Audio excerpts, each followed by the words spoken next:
the Second World War. But there is another, darker side to the history of the RAF. During the 1920s and 30s, the Air Force saw regular active service, not in openly declared wars, but in suppressing rebellions against British colonial rule.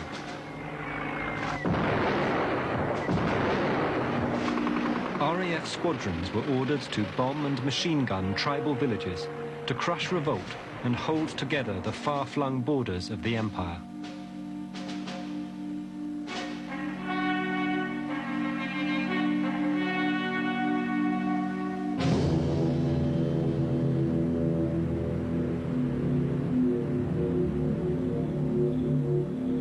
Some of the first RAF bombing raids in the 1920s were on the town of Roan Duz in northern Iraq.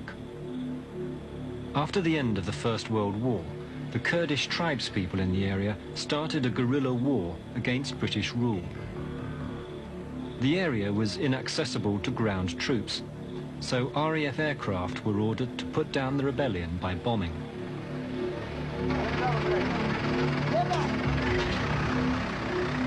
To find out more about this RAF bombing in Kurdistan, we crossed illegally into Iraq with the Kurdish rebels.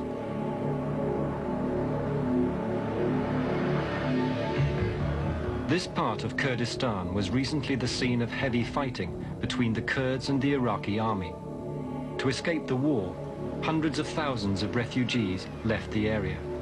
To date, only a few have returned. In spite of this disruption, we found some people still living in the region who remember the British bombing 70 years ago.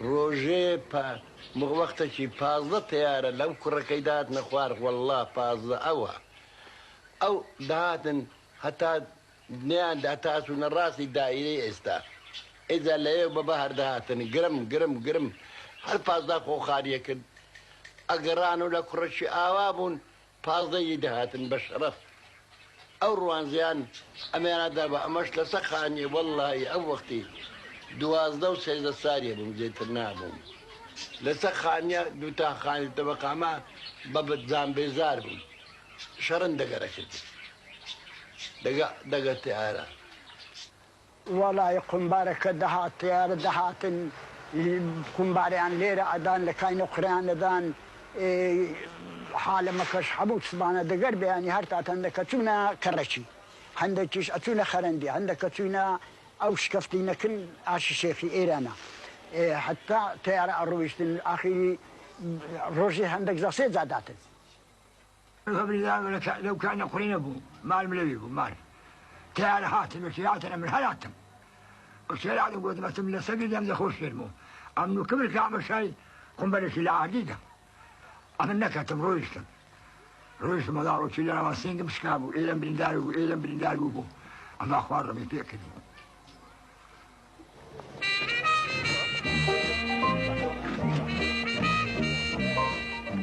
This rare archive film of the RAF in Iraq was discovered only recently.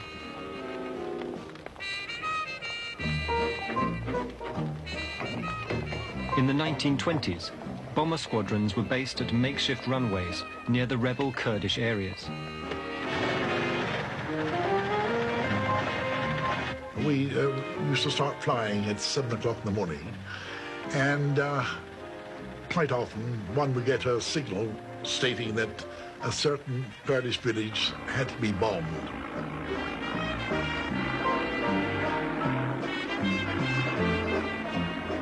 We used to fly in pairs because with little or no radio telephony, we had to keep in touch. Otherwise, if one of us went down, no one would know where they'd gone. And we'd fly up to the village, and we would then fly over in turn and drop our bombs and go down as low as we can to see that our bombs had actually hit the target. The pilots were ordered to machine gun any Kurds who looked hostile. You can identify them quite easily, and if they're not villagers carrying on with the normal business and they're carrying arms, then they ought not to be. And if they were doing something you could see that they ought not to be doing, then you shot them. I was in the RAF. I had a job to do. My loyalty was to my commanding officer, who gave me my orders. If the Kurds hadn't learned by our example to behave themselves in a civilized way, then we had to spank their bottoms. And this was done by bombs and guns. One junior officer involved was Wing Commander Arthur Harris, later famous as head of Wartime Bomber Command. In 1924, he wrote of these operations, "The Arab and Kurd now know what real bombing means, in casualties and damage. Within 45 minutes, a full-sized village can be practically wiped out, and a third of its inhabitants killed or injured by 4 or 5 machines."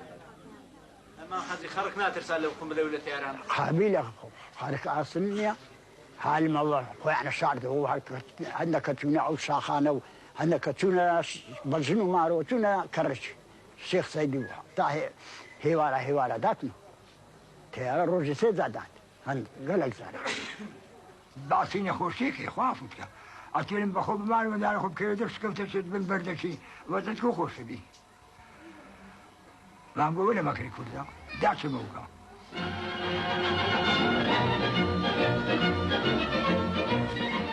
The RAF was sent to Iraq as a result of the breakup of the Ottoman Empire at the end of the First World War. Britain and France were given mandates to rule Turkey's former territories. France was given control of modern-day Syria and Lebanon, and Britain was given Iraq, Jordan and Palestine. Not everyone living in the Middle East was content to exchange one empire for another. The Kurds, a people with their own language and culture, pressed for independence. But unfortunately for them, oil had been discovered in large quantities in Kurdish territory around the city of Kirkuk. The British wanted to keep these reserves under their control. They feared that an independent Kurdistan might use its oil wealth to threaten British power in the Middle East. So they joined Kurdistan with 2 other provinces to invent a new country, Iraq. Many Kurds objected to this arrangement. Ahmed Hoxha was a leading figure in the Kurdish independence movement.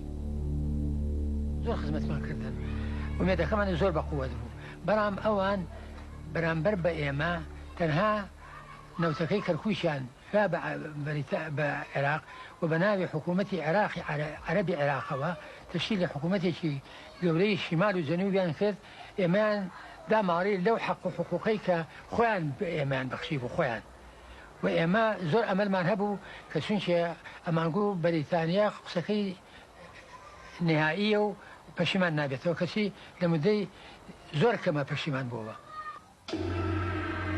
Led by Sheikh Mahmud, the Kurds rose in rebellion.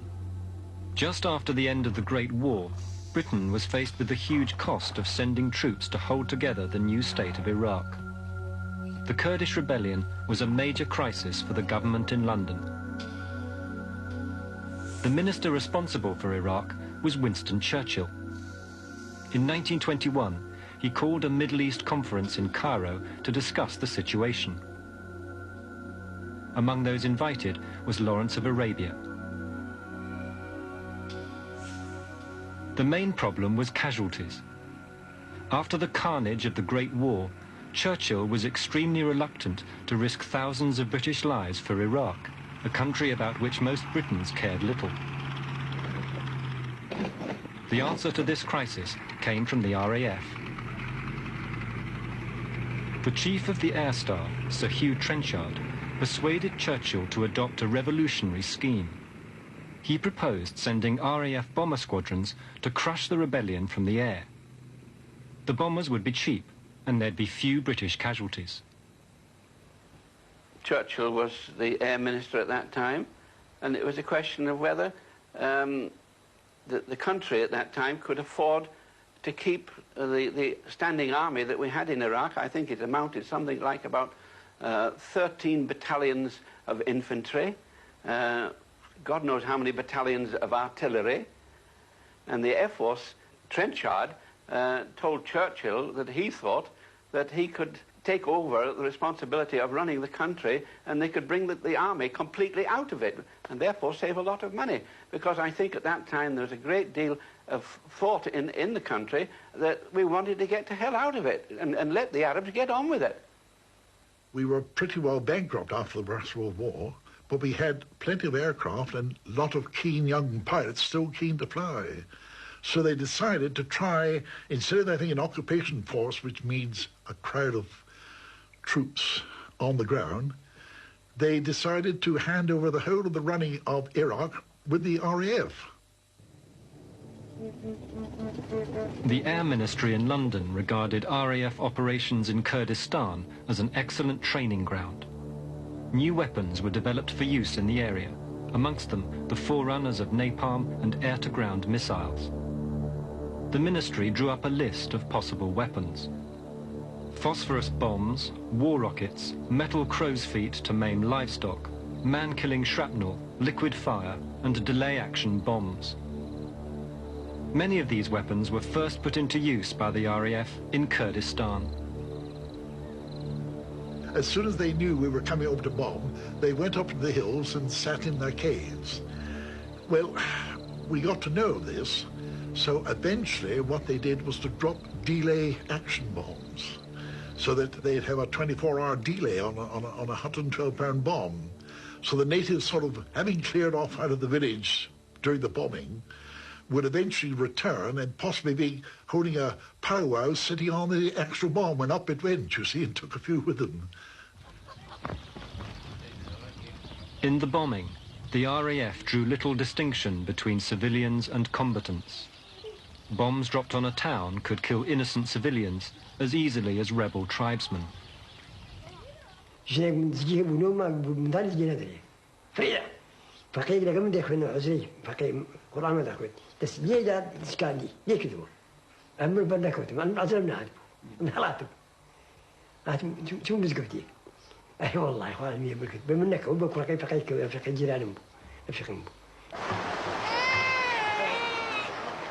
Senior RAF officers believed that by destroying villages and creating refugees, pressure would be put on the rebels to make peace.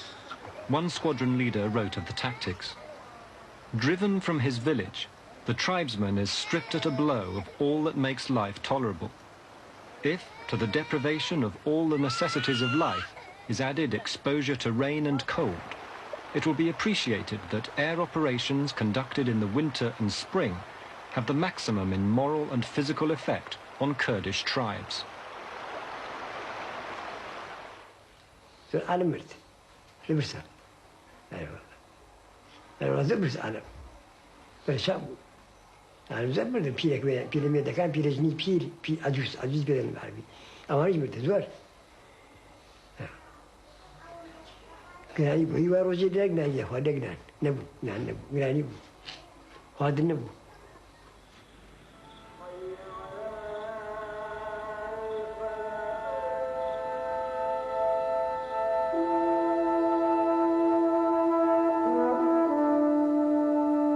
In spite of the hardships involved, the Kurds continued their rebellion.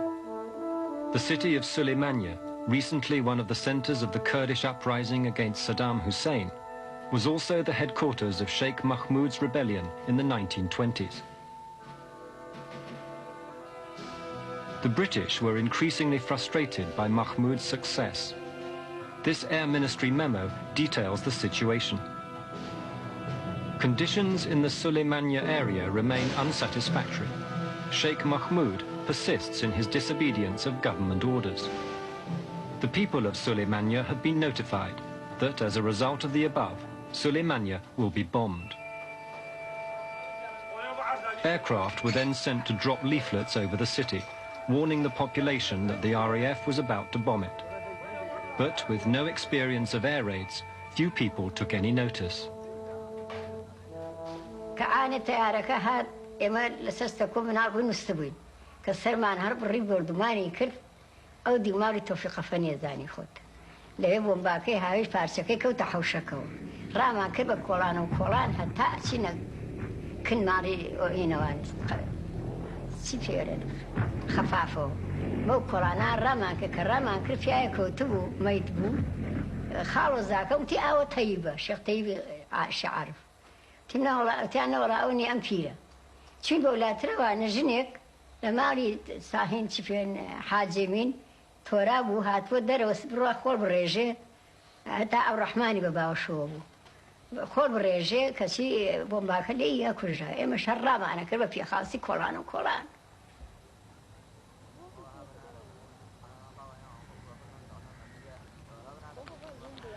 پێنج ماڵ بوو هەموو ماڵێک مەیتێکی تیا یەکێ لەوانە ژنی حاجی فەرەجی شاڵی بوو مردبوو ئافرەتێک لەو دیویانەوە بوو من خۆم چوم سەیرم کرد دەموچاوی پارچە پەرچە بوو دەستی ئەمانەی هەموو لێ ببووەوە ئەمانەی هەموو لێ ببووەوە دەستی ئاوا لێ کرد قاچیشی ئەوە لە بنا قرتا بوو چاوەڕێم کرد بە دیاری وەستام هەتا ڕۆحی دەرچوو شەوە هەر شەو بەزێ خۆمانە کردەوە بە ژوورە شەو ئەچوونە حەمام و شەو نانیانە کردیان خوارد و بە ڕۆژی چیان بۆ نەیەکا لە ترسە هەر بە شەو ئیشیانە کرد لە باڵۆ نەترسی تەیارە.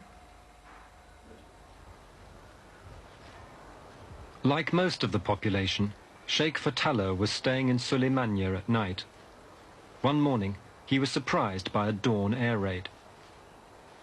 من کە هاتمە دەرەوە کتان بۆمبەردومانە گەیشتمە بە دەرگای خۆمان وەختێکم زانی تارێک لە ئاسی ئێستای مەزاخانەکەوە هات بۆ کۆڵانی ماڵی مفتی بەس ئاسمانە تارەکە ئاوا هات ماڵی عیزەبەجیش لەوێ هەیە یەکی من چۆن دانیشتم ئاوا تارەکە ئاوا هات قومبەلەکەی فڕێوە وەکو خۆی تارەکە قومبەلەکەش ئاوا ها بەتیژی هەیوانی ماڵی میرزا تۆفێق بەرز بوو دووقات بوو قومبەلەکە چۆر ناو هەیوانەکەوە کە چۆر ناو هەیوانەکەوە یەشان نەتەقی بوو دار و پەردۆکەی فرێوە فرێیە ئەو داری خانوو کەوتە پشتی منەوە کەوتە پشتی منەوە تڕێ ئەوەم نەبوو ڕاکەم وەختێکم زانی گڵ هات وای بە سەرما گەڵاو ئەو وەختە دار و زەل و ئەوانە بوو وای بە سەرما بووم بەژێر ئەوەوە هەتا سەعاتێکی پێچ و تەقریبا قەڵەبەتر تارە نەما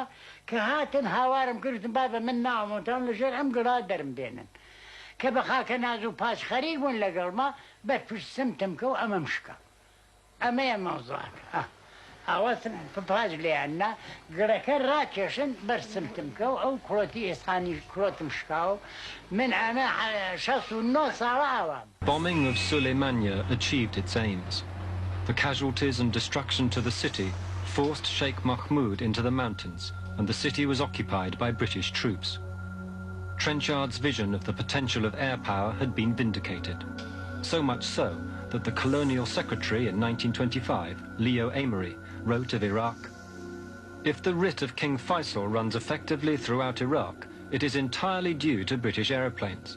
If the aeroplanes were removed tomorrow, the whole structure would inevitably fall to pieces." Yet the success could not hide some misgivings at the methods involved. A disturbing report reached Churchill of an incident where British pilots had machine-gunned women and children.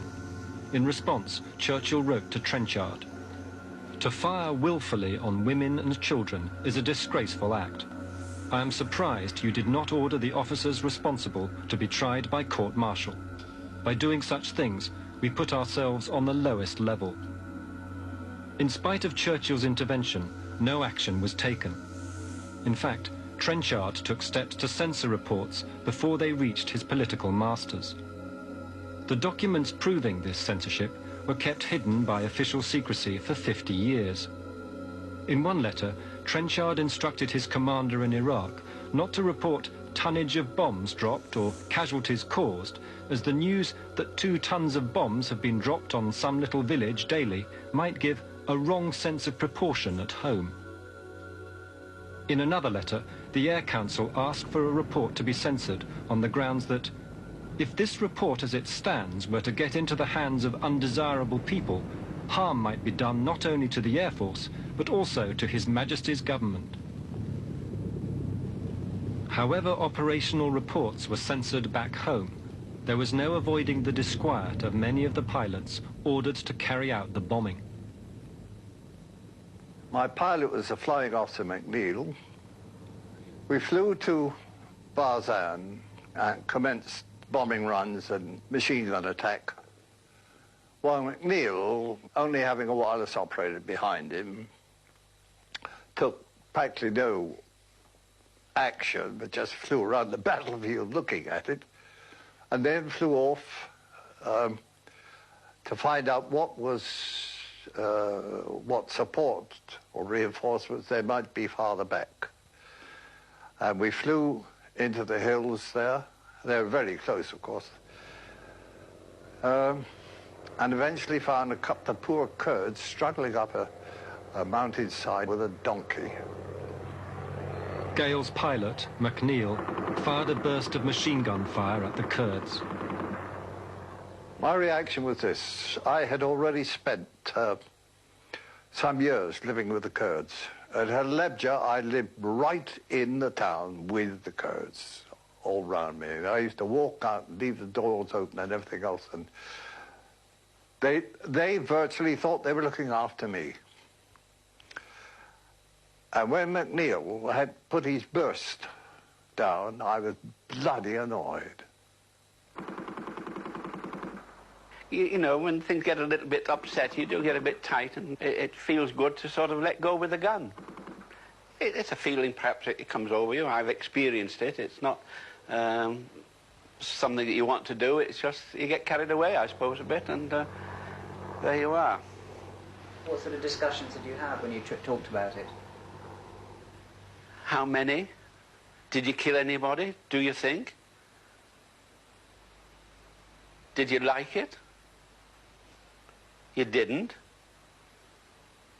A discussion about the Kurds, because previously you might have been out and had a tea party with them somewhere in one of the villages. They're not unfriendly people. They were much more jovial when you spoke to them, and to my way of thinking, on a higher plane than the average Iraqi from the plains. It was quite a joy to go up through the mountains and call into the various Kurdish villages built in the side of the hills, where they always supplied you with some tea and fruit, and where you were always very welcome. So that on those grounds alone, we had far more respect for the Kurd than we did for the Iraqi. They had some very fine principles which they lived by, and we should have been encouraging the Kurds rather than siding with the gutter rats who were the Arabs, and they were gutter rats. I think there was a lot of feeling, were we doing the right thing in what we were doing, in the operations that were taking place. We were ordered to do it, and it was a job of work. But in view of what everybody knew, did you feel really justified, apart from the time when you were fired on, or perhaps you thought your own life was in danger, and you thought you had to take some action and do something about it? But I never met anybody, really, that enjoyed killing Kurds. I don't feel good about it.